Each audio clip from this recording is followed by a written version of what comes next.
As a preface to this review, I'm going to be honest, I completely checked out of the MCU and all of Marvel at least 5 years ago, possibly longer, but I still love the likes of Deadpool and especially the Guardians of the Galaxy. I especially love James Gunn's writing and direction. Now, does the Guardians of the Galaxy Volume 3 hold up, especially to the first two? Let's find out. Much like in Volume 2, Guardians of the Galaxy Volume 3 actually tells more of the origin story of Rocket Raccoon like Volume 2 did for Peter Quill.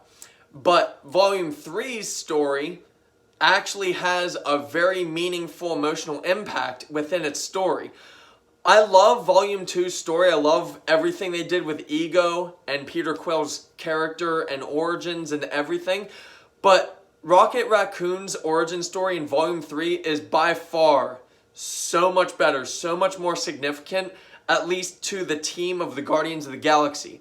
The story of Guardians of the Galaxy Volume 3 follows the origins of Rocket Raccoon while also presenting the current storyline of the big bads that were actually in Rocket Raccoon's origin story. And I'm just going to get this out of the way. The story of Guardians of the Galaxy Volume 3 is so impeccably well written. So impeccably well written and well directed. I laughed and I cried. I mean, I bawled through this film. That's how well written Volume 3 is. Even compared to the first two Guardians of the Galaxies, by far Volume 3 is so much better written. Not just because it has a better villain than the likes of Volume 1, or because the origin story of Rocket Raccoon's is far superior to that of Peter Quill's and Ego's, but all of it together as an amalgamation of and a combination inside Volume 3, everything about the story of Guardians of the Galaxy Volume 3 is just pitch perfect. This is just an immeasurable, well-written story inside of the MCU. Honestly, I hate the MCU at this point, but I still love Guardians of the Galaxy and Deadpool, and I love what they did, what James Gunn did for Volume 3.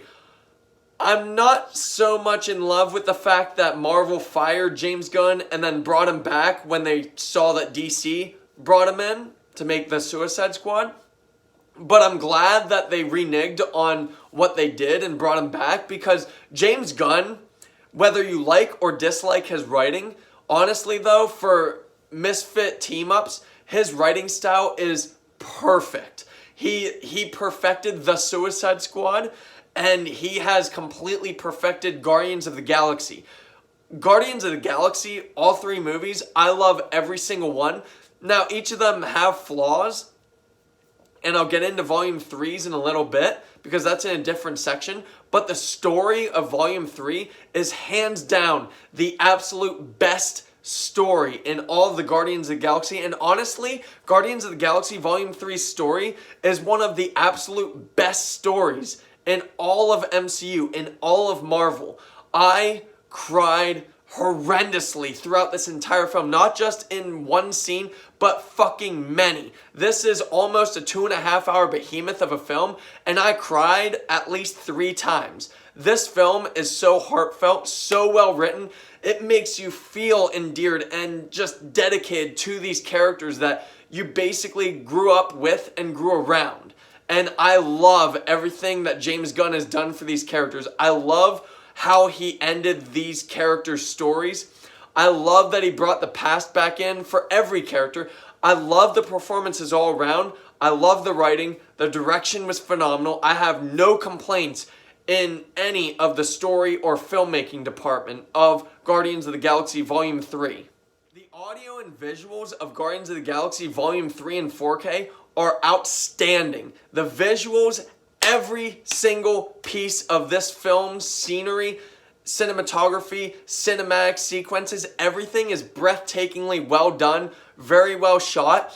The only small gripe I have with Volume 3's visuals is Groot kind of looks a tiny bit more CGI than he did in any other previous MCU outing with Groot. That, alongside the anamorphic widescreen, which just felt super jarring. Like, it didn't even have to be cinematic sequences for it to be full screen 1.85 aspect ratio.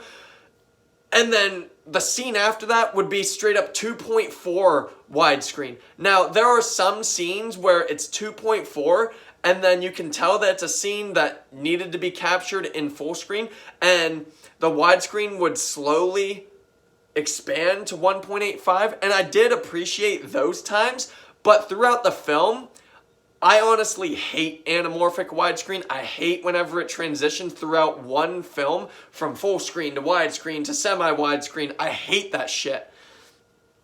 And in Volume 3, it's no different. I hate anamorphic widescreen presentation through 2.4 and 1.85 all together transitioning. I hate it so much.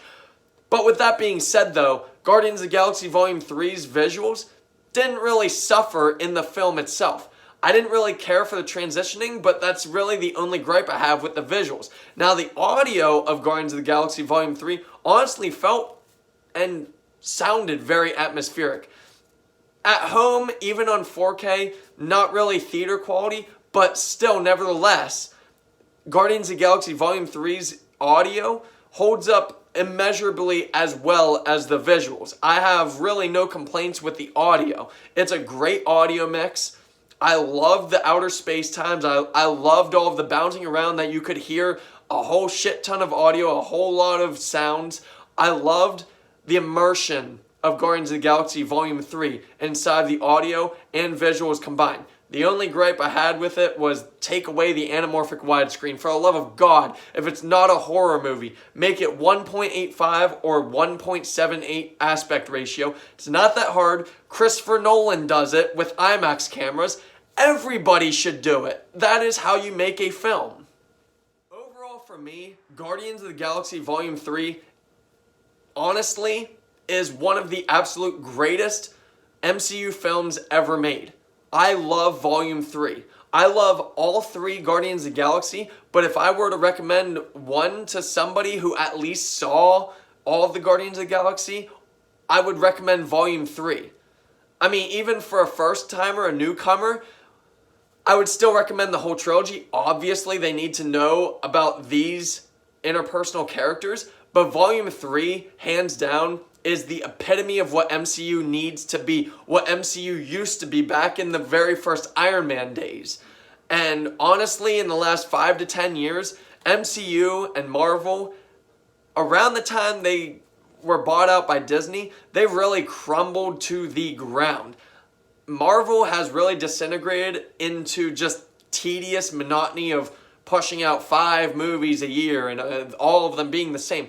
Fortunately, Guardians of the Galaxy Volume 3 is kind of an amalgamation of Volume 1 and its humor alongside a better villain from Volume 2 and put together and made as Volume 3, but with new villains, new characters, a genuinely emotional and significant story revolving mostly around Rocket Raccoon with endearing endings and epilogues to every single character, because this is the fitting last movie of the Guardians of the Galaxy. And honestly, overall, Guardians of the Galaxy Volume 3 for me, it's perfect, in my opinion. The only gripe I had with this film, other than Groot kind of looking meh visually, was anamorphic widescreen. That's the only actual gripe I have with this film.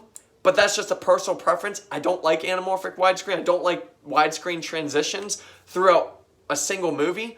But overall, this film is its own experience. You are immersed not just through the visuals or audio because MCU, but also because of its endearing, significant story.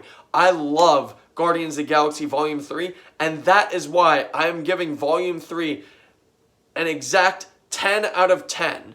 This film is what MCU is supposed to be making for films.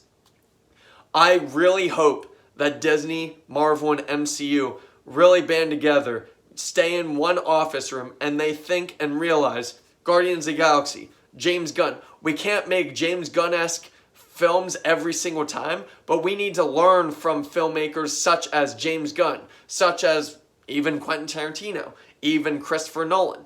Learn from the best filmmakers, and I will gladly say that James Gunn is one of the best filmmakers out there. You don't have to like his films, but you have to appreciate that he knows his shtick for filmmaking. Much like Quentin Tarantino. He knows his shtick, his niche, what he does, how he does best, what he does best. And that's the same for James Gunn, who went in and made The Suicide Squad actually a fucking good series for DC.